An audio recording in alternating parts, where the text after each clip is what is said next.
다 찾으셨죠? 우리 함께 천천히, 다른 때보다 조금 천천히 읽을게요. 읽으시면서 등장인물들이 누군지, 무슨 말을 하는지, 지금 어디에 와 있는지를 여러분들이 이렇게 기억하시면서 천천히 읽어가겠습니다. 시작. 이스라엘 자손이 온 회중이 여호와의 명령대로 신광야에서 떠나 그 노정대로 행하여 르비딤의 장막을 쳤으나 백성이 마실 물이 없는지라. 백성이 모세와 다투어 이르되 우리에게 물을 주어 마시게 하라. 모세가 그들에게 이르되 너희가 어찌하여 나와 다투느냐. 너희가 어찌하여 여호와를 시험하느냐. 거기서 백성이 목이 말라 물을 찾음에 그들이 모세에게 대하여 원망하여 이르되 당신이 어찌하여 우리를 애굽에서 인도해 내어서 우리와 우리 자녀와 우리 가족이 목말라 죽게 하느냐. 모세가 여호와께 부르짖어 이르되 내가 이 백성에 어떻게 하리이까. 그들이 조금 있으면 내게 돌을 던지겠나이다. 여호와께서 모세에게 이르시되 백성 앞을 지나서 이스라엘 장로들을 데리고 나일강을 지나던 내 지팡이를 손에 잡고 내가 호렙산에 있는 그 반석 위 거기서 내 앞에 서리니 너는 그 반석을 그것에서 물이 나오리니 백성이 마시리라. 모세가 이스라엘 자손들의 목전에서 그대로 행하니라. 그가 그곳 이름을 마사 또는 무리바라 불렀으니 이는 이스라엘 자손이 다투었으며 또는 그들이 여호와를 시험하여 이르기를 여호와께서 우리 중에 계신가 안 계신가 하였음이더라. 네, 여러분 잘 아시는 무리바에서 일어난 물 사건입니다. 아까 그 천국에 대한 말씀을 선교사님 이렇게 하셨었는데요. 그러고 보면 그 육식동물, 그러니까 에덴 동산에는 육식동물이 있었을까요? 에덴 동산에서는 다 초식이었을 것으로 학자들은 추정합니다. 죄가 들어와서 약육강식 뭐 이런 것들 먹이 사슬이 있고 한 거는 창세기 3장 이후 선악과 사건이요. 죄가 이 땅에 들어옴으로 인해서 이제 비롯된 것이고 사람 역시도 오늘 오전에 노아 홍수 얘기가 나왔는데 노아 홍수 이후부터 육식이 허용됐거든요. 식물이 금방 자랄 수 없으니까 배에 타고 있었던 거 잡아서 먹을 수 있도록 하나님 이제 육식을 허용해 주셨는데 지금 우리는 초식보다는 그죠? 야채보다는 육식이 훨씬 더 저는 개인적으로 좋고 그래서 또 영양도 있고 그렇습니다. 네, 천국 얘기가 나와서 잠깐 얘기하면은요. 지금 우리가 죽어서 천국 가고 또 이미 우리의 많은 사람들이 죽어서 천국 가서 거기가 어떤 학자들은 중간 천국이라고 말해요. 천국이 우리의 마지막 장소냐면 그건 아니고요. 제가 아까 올라오기 전에도 잠깐 이제 계시록 말씀 봤는데 21장인가 보면은 새 하늘과 새 땅 얘기가 나와요. 맨 마지막에 우리가 살 곳은 새 하늘과 새 땅. 이전 땅과 하늘은 없어지고 하나님께로부터 새 하늘과 새 땅이 내려와서 거기서 우리가 부활한 몸으로 살게 되는 거거든요. 그러면 엄밀히 말하면 지금 우리가 이제 기다리고 있는 그 천국이라고 때로는 낙원이 파라다이스라고도 하는 그 천국은 새 하늘과 새 땅에 가기 위한 어떤 중간지일 수도 있다는 거죠. 나중에 부활 이후 우리 이제 부활절 이후에 제가 좀 더 공부해가지고 이 부분에 대해서 같이 한번 은혜를 나눠봤으면 좋겠습니다. 자, 첫 번째 오늘은요 본문을 좀 집중해서 제가 몇 가지 질문을 드리는데요. 질문에 여러분들이 답을 찾아가시면서 말씀을 나누는 그런 시간을 가졌으면 합니다. 자, 첫 번째 오늘 이들이 도착한 곳은 어디였냐면 신광야를 지나서 르비딤에 도착합니다. 그런데 문제가 생겼습니다. 어떤 문제가 생기나요? 오늘 이들이 봉착한 문제는 물 부족, 물이 없었습니다. 마실 물이 없었습니다. 네, 르비딤이라는 곳을 이 말의 뜻은 시원하게 하다라는 동사에서 유래됐다는데요. 원기 회복이다, 쉬는 장소 이런 의미를 가지고 있습니다. 그런데 아이러니하게도 이 쉼이 있어야 될 곳에 물이 없어요. 그리고 뭔가 원기 회복고 쉬는 장소, 그 평안한 이 장소에 다툼이 일어나고 하나님을 향한 원망이 일어나는 장소가 됩니다.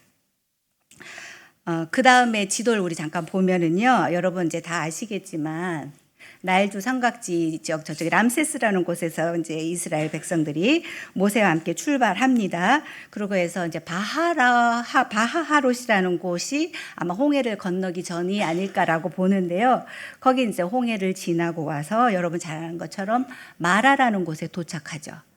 마라는 쓰다라는 뜻인데 거기 물이 써서 마실 수 없게 됐는데 모세가 가지를 던짐으로써 이제 그 단물이 돼서 마시잖아요. 그죠? 그리고 거길 또 통과해서 엘림이라는 곳에 종려나무가 뭐 엄청 많았었던 오아시스 같은 곳을 이제 통과해서 오늘 본문 1절에 신광야를 떠나라고 뭐 신광야가 나오는데 이제 신광야로 오는데 거기서는 만나가 거기서부터 내리기 시작하거든요.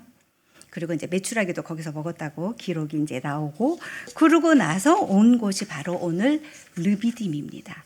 그러면 이제 학자들이 계산하면 성경에 그런 이제 기록들이 나오는데 하면 출발해서 한 2달 조금 안 된 50일 전후가 되지 않았을까라고 합니다. 60만, 장정만 60만이 지금 이제 2달 조금 지나서 르비딤에 도착했습니다. 그리고 17장 오늘 읽지 않고 뒷부분은요, 여러분 너무나도 유명한 아말렉과의 전투.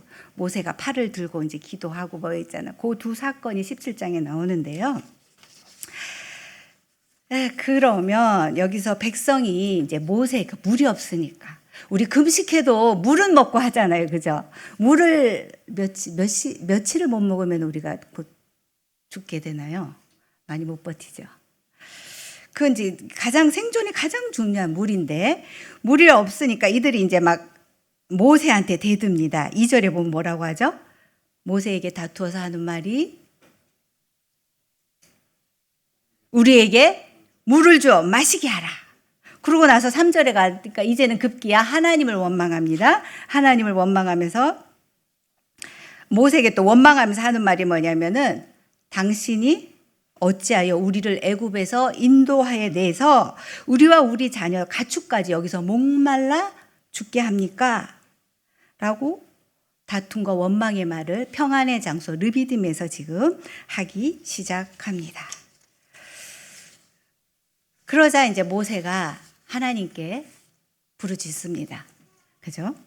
뭐라고 하냐면, 그거 아직 아니에요. 자, 모세가 하나님께 부르짖는 내용이 4절에 나와요. 뭐라고 하죠? 우리 찾아서 한번 읽어볼까요? 모세가, 내가 이 백성에게 어떻게 하리까? 그들이 조금 있으면 내게 돌을 던지겠습니다. 여기서 부르짖는다는 말은 단순히 소리 짓는다는 아이가 아주 커다란 고통 가운데 구하면서 막 울부짖는다는 것에 가깝다는 거예요. 그러니까 지금 모세도 역시 생존의 위험을 느끼고 있어요. 그죠? 돌을 들고 고치니까 되게 분위기가 살벌했던 것 같아요. 감히 그 모세, 영도자 모세를 향해서 돌을 들고 칠 정도로 지금 이 백성들은 엄청 화가 나 있어요. 먹지를 못해서. 자, 그러니까 이 모세의 부르짖음에 대해서 하나님이 응답하시는데요. 5절과 6절에 보면 그 응답 내용이 나오거든요. 자, 뭐라고 합니까? 백성 앞을 지나서 이스라엘 장로들을 데리고 나일강을 치던 손에 잡고 가라. 그리고 내가 호렙산에 있는 그 반석이 거기서 너 앞에 서 있을 거야. 모세 앞에 서 있겠다는 거죠. 그러면 너는 그 반석을 쳐라. 거기서 물이 나올 것이다. 이 지팡이 이야기는 조금 나중에 다시 한번 하고요. 그러니까 한국어 성경에도 그 반석이라 그래요. 정관사가 있어요. 2번이나 그 반석을 쳐라. 그 반석을 쳐라. 그러니까 뭔가 어딘지 그 장소를 아는 것 같아요. 그런가 하면 이제 오늘의 키워드 중에 하나인데 7절에 가면 마사 무리바가 나옵니다. 뜻은 뭐죠? 다투다. 무리바는 다투다라는 뜻입니다. 그런가 하면 마사는 시험하다. 하나님을 시험하다라는 뜻입니다. 그러니까 정말로 모세에게 대들 정도로 무리바 할 정도로 돌을 들고 지금 저들이 있어요. 그러니까는 아까 처음에 말씀드린 것처럼 르비딤은 굉장히 뭔가 회복이 있고 쉬는 장소인데 본문에 보면은요 계속 다투다라는 말이 3번이나 나오고 시험하다라는 말이 2번이나 나와요. 그러니까 이 반복은 뭐다? 강조라는 거죠. 그러니까 본문은 지금 이 짧은 7절까지를 통해서 이걸 강조하고 싶은 거예요. 이 쉼의 장소에서 이스라엘이 모세와 다툼하고 결국 이스라엘이 모세를 원망하고 시험하고, 그러니까 이들의 불신앙과 불신종을 지금 문사건을 통해서 이들의 상황을 독자들에게 지금 분명하게 보여주고 싶어 하는 것 같습니다. 자, 그래서 백성이 맨 마지막에 가보면 그래요. 하나님을 이번에는 시험합니다. 맞사. 하나님을 시험해서 하는 말이 뭐라고 말하죠? 7절에 봤더니 여호와께서 계신가 안 계신가. 그래서 오늘 본문의 제목이 여기서 왔습니다. 오늘 본문은 아까 말씀드린 것처럼 이스라엘의 지금 현재 상태, 그 믿음 없음을 고발하고 있습니다. 급기야 그들은 말합니다. 하나님이 지금 우리 중에 계신가? 안 계신가? 하나님을 그런 의심을 지금 잔뜩 품고 있습니다. 여러분 지금 이곳에 하나님이 계십니까? 아멘. 여러분 마음 안에, 이 속에 하나님이 계십니까? 아멘. 네. 하나님은 지금 현재 우리 안에 그리고 이 가운데 분명하게 함께 하십니다. 임마누엘 하십니다. 그러면요, 이제 대충 본문을 우리가 훑어봤습니다. 관찰 완료했습니다. 조금 더 깊이 들어가 볼게요. 질문 띄워주세요. 광야는 어떤 곳일까요, 여러분? 우리는 이제 한국이나 일본 기후와 지형에는 광야라는 곳이 없어서 조금 저에게는 낯설기도 해요. 그래서 제가 이제 이렇게 인터넷에서 사진을 찾아봤는데요. 첫 번째 사진 띄워주시면 일단 광야는 지금 보신 것처럼 물이 없어요. 그리고 석회암 그 바위와 가루 파편들이 있어가지고 사진이 없어요? 어떡하지? 제가 PPT 다른 거를 보면서 나중에 여러분 한번 찾아보십시오. 그럼 먼지가 막 이제 물이 없으니까 그냥 걷기만 해도 먼지가 막 일어납니다. 비 절대 오지 않습니다. 그러니까 구름도 없습니다. 낮에는 땡볕입니다. 그리고 이제 땡볕이 다 지나고 나면 저녁쯤에는 또 막 춥습니다. 일교차가 엄청 커요. 그리고 어디를 둘러봐도 갈색입니다.緑가 없어요. 앙상한 있어봤자 앙상한 가시덤불인데요. 사진이 없군요. 제가 재작년인가 언제 성지순례를 한번 다녀왔잖아요. 그래서 이스라엘에서 이제 강하나 요단강을 건너면 요르단이고 거기서부터 모세 이스라엘 백성들이 출애굽고 했었던 그 길을 따라서 쭉 내려가면 페트라라는 곳이 있어요. 성경에 보면 에돔 지역인데 거기까지를 차를 타고 가는데 한 3시간을 가거든요. 3시간을 가는데 계속 똑같아요. 옆에 산 같은 나트막한 산이 있는데 계속 민둥산 같은 거예요. 아무것도 없어요. 계속 똑같아요. 그래서 제가 좀 이해가 됐어요. 이스라엘 백성들이 보면 왜 길 때문에 길을 잘못해서 막 화가 나죠. 모세한테 대들고 또 막 원망하고 그러는데 가도 끝이 없는 그늘 하나 없는 이 먼지 나는 길을 걸어 갔겠구나. 그래 어쩌면 모세에게 그렇게 대들을 수도 있었겠구나 하고 제가 조금 이제 이해가 되더라고요. 그럼 정갈이라든지 그런 독충들, 그런 뱀 이런 것들이 생물이 답니다. 그런가 하면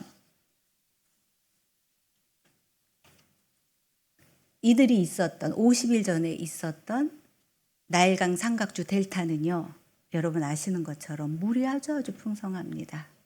나일강 상류에서 흘러나오는 물로 인해서 늘 먹을 것이 넘쳐납니다. 물론 성경에 좀 과장은 했지만 우리가 고기 가만히 앉아 있었고 각종 과일 채소를 먹었다고 하지만 물론 과장이 조금 있었지만 그런 것들이 다 가능했었던 곳입니다. 그렇게 있다가 돌연 나와서 그렇게 걸어 다니니 물이 없으니 그렇게 할 수 있었겠습니다마는 네. 자, 그러니까 광야는 결핍의 땅이었다면 이들이 있었던 그 나일강 고센 땅은요, 풍요의 땅이었습니다. 풍요로웠습니다. 그 극과 극을 체험하면서 이들이 무렵자 이렇게 이제 모세에게 대들게 되는데요. 만약에 그럼 여러분 여기서 한번 생각해 보세요. 내가 만약 광야에 있을 때 이스라엘 백성처럼 그런 그 물의 결핍에서 생존의 위기에 있었다면 여러분은 과연 어떠했겠습니까? 뭐 역지사지라고 한번 생각해 보십시오. 그러면 나도 모세를 향해서 돌을 들 수 있었을까? 내 아이가 물이 없어서 목말라서 거의 죽어가는 심정을 입고 내 가축이 막 비틀어져 가는데 마냥 기다릴 수만 있었을까? 라고 생각해 보면 하나님을 시험해서 끝에 가서 여기 하나님이 과연 계신가? 하나님이 계시면 이렇게 물이 있을 수가 없지. 라고 말했었던 그들의 마음이 조금 좀 이해가 될 것도 같습니다. 그죠? 자, 그러면 여기 다시 한번, 그럼 우리 이제 모세 입장에 대해서 여러분 한번 생각해 보세요. 돌을 던지려는 사람들 앞을 서 있는 모세는 어땠을까요? 물론 내가 한 건 아니지만 그래도 하나님의 명령을 받아서 내가 저들을 그 홍해를 건너 10가지 재앙들 또 홍해를 건너서 여기까지 왔는데 그들은 물이 없다는 이유로 지금 모세를 원망하고 다투고 또 돌까지 들고 죽일 기세로 서 있습니다. 그들을 바라보는 모세의 심경은 어떻겠을까요? 여러분 어떠실 것 같아요?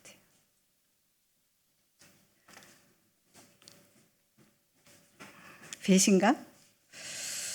자, 그런데 이 위기에서 하나님은 또 모세에게 백성 앞을 지나가라고 하세요.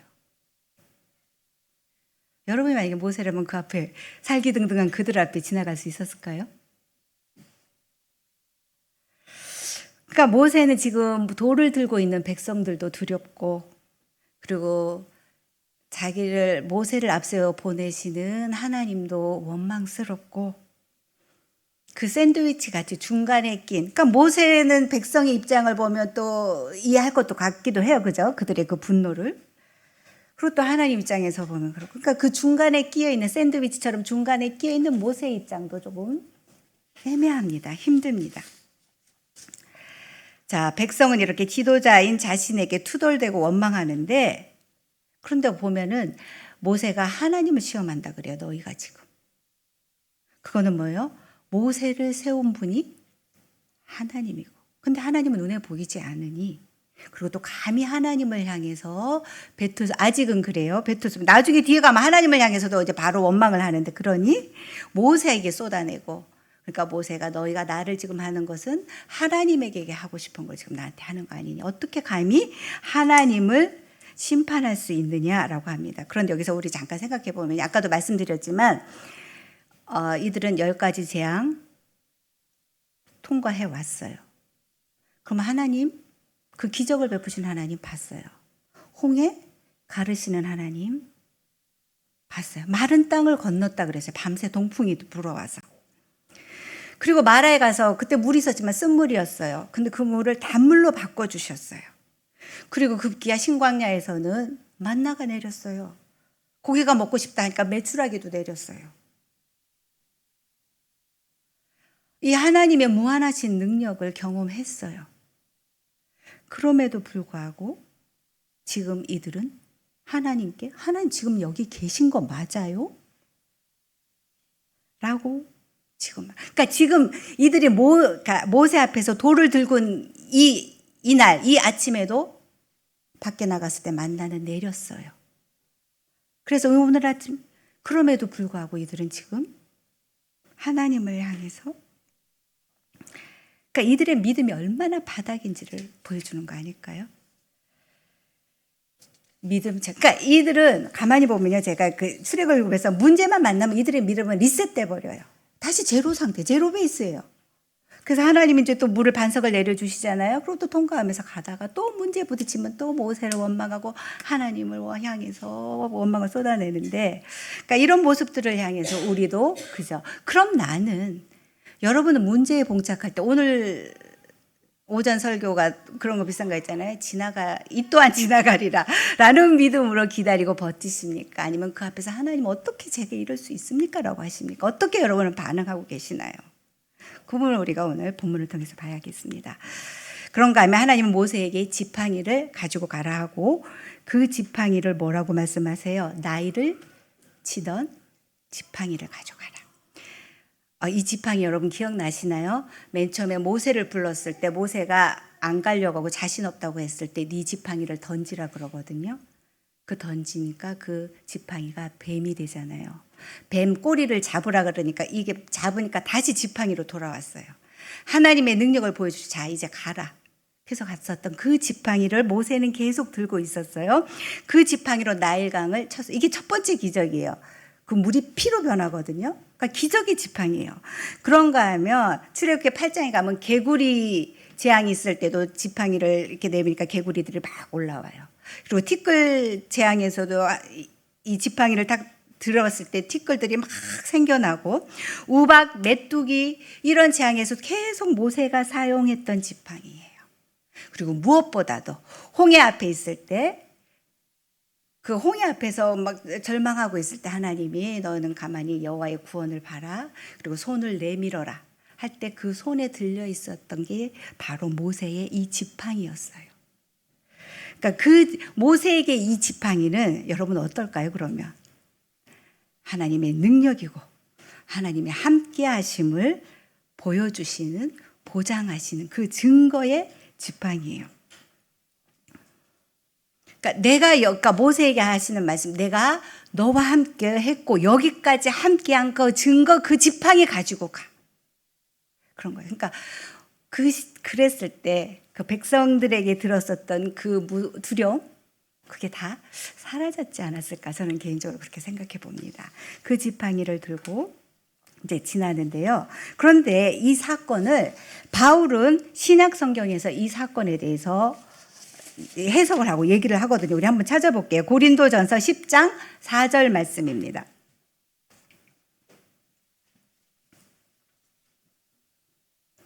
네, 그 다음에 본문 나오죠. 10장 4절. 안 나오나요, 장로님? 어머, 어떻게 된 거죠? 죄송합니다. 저래놓고 업데이트. 야, 10장 4절 찾으신 분 빨리 읽어줘 보세요. 신령한 일을 마쳤으니 이는 그들을 따르는 신령한 반석부터 마쳤으니 그 반석은 곧 그리스도시라. 네, 그 앞에 3절은요. 3절도 한번 같이 읽어볼까요? 시작.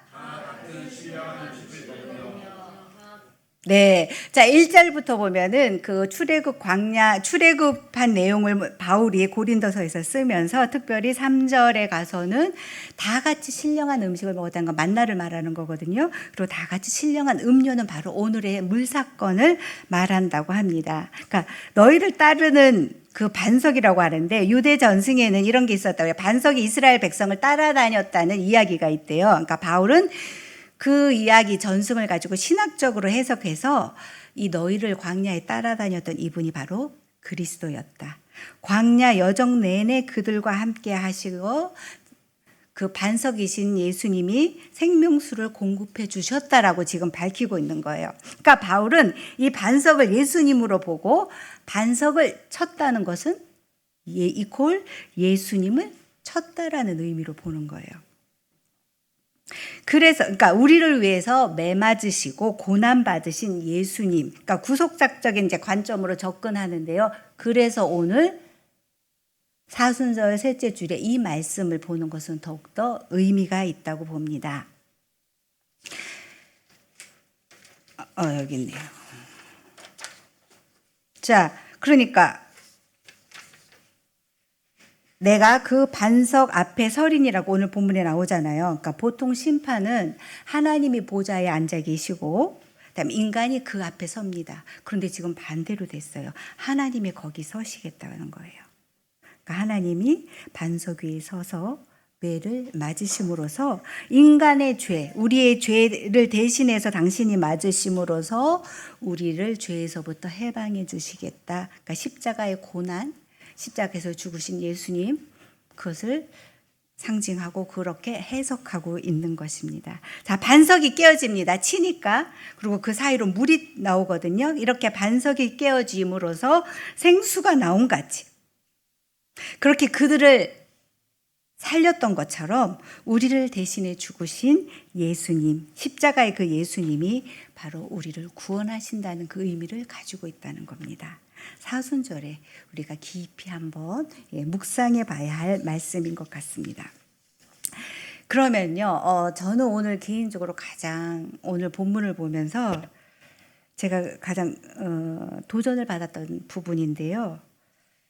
질문 드려볼게요. 모세와 이스라엘 백성은 르비딤에 어떻게 해서 오게 되었습니까? 1절에 나와 있습니다.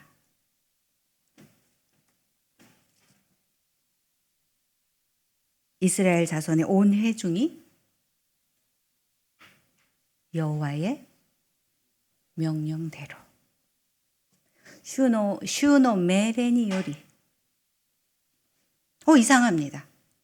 그들이 이 여정을 택한 거 아닙니다. 하나님이 이리로 인도하셨다는 겁니다. 그러니까 명령대로 하나님의 계획대로 왔는데 광야이고 물이 없는 결핍입니다.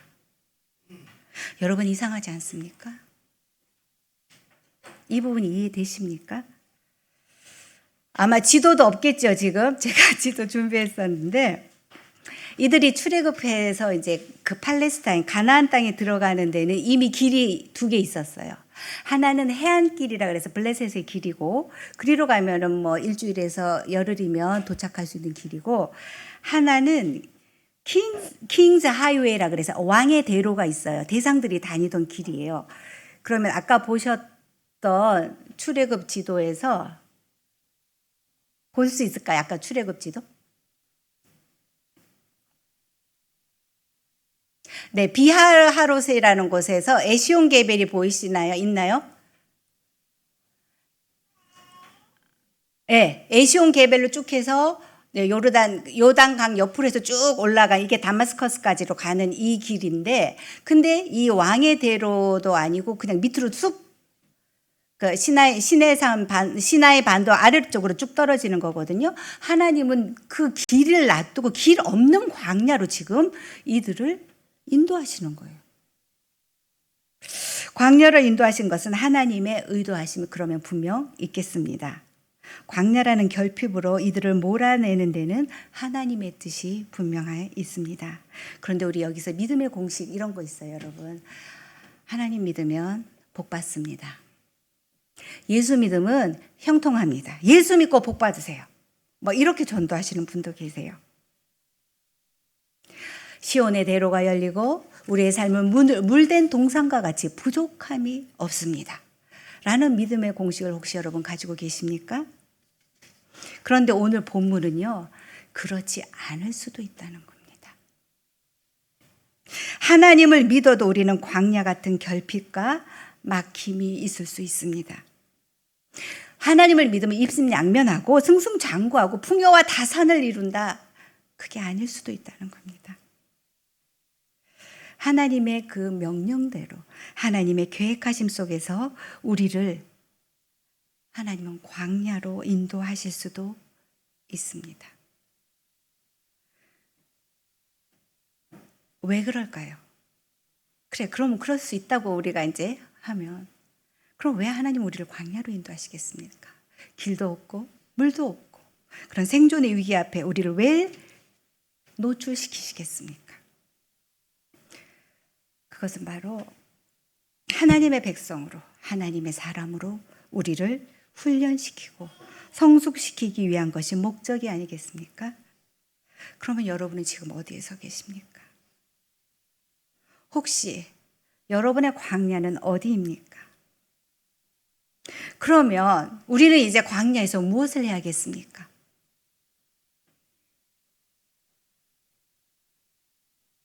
이스라엘처럼 하나님은 과연 여기 계신가? 안 계신가? 하나님 믿었는데 기도 열심히 했는데 주일 열심히 지키고 11조 열심히 하고 하나님의 말씀대로 했는데 어떻게 이럴 수 있습니까? 라는 그 말이 오늘 본문의 그거 아닙니까? 하나님 과연 우리와 함께 계시나? 안 계시나? 그죠?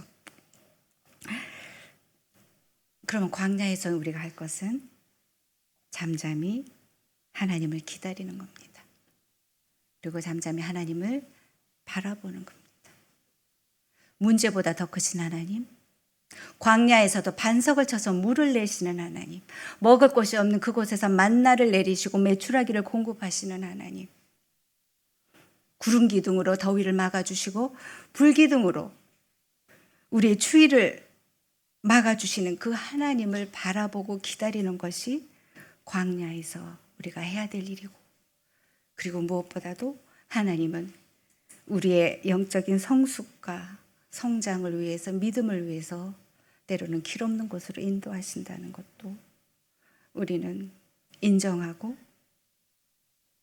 그 길을 묵묵히 순종함으로 가야 되지 않을까. 오늘 사순절 셋째 주일을 맞으면서 여러분에게 제안해 봅니다. 앞서 행하시는 하나님, 우리가 약할 때 강함 주시는 하나님, 하지만 마침내 구원을 이루시는 그 하나님께 집중하는 이 사순절이 되시기를 간절히 기도합니다. 기도드리겠습니다. 때로는 우리를 낮추시고 때로는 우리를 강건하시기 위해서 우리를 고독하게 하시고 세상 어디에도 기댈 곳이 없게 우리를 광야에 세우시곤 합니다. 하나님, 그런 하나님을 우리가 온전히 묵묵히 잠잠히 바라보며 기다리는 저희가 될 수 있도록 주님 도와주시옵소서. 무엇보다도 고난의 계전을 통과하면서 우리를 향해 쏟으시고 찢겨주신 예수님을 기억하는 저희들 될 수 있도록 주님 도와주시옵소서. 감사하며 이 모든 말씀 예수님의 이름으로 기도합니다. 아멘.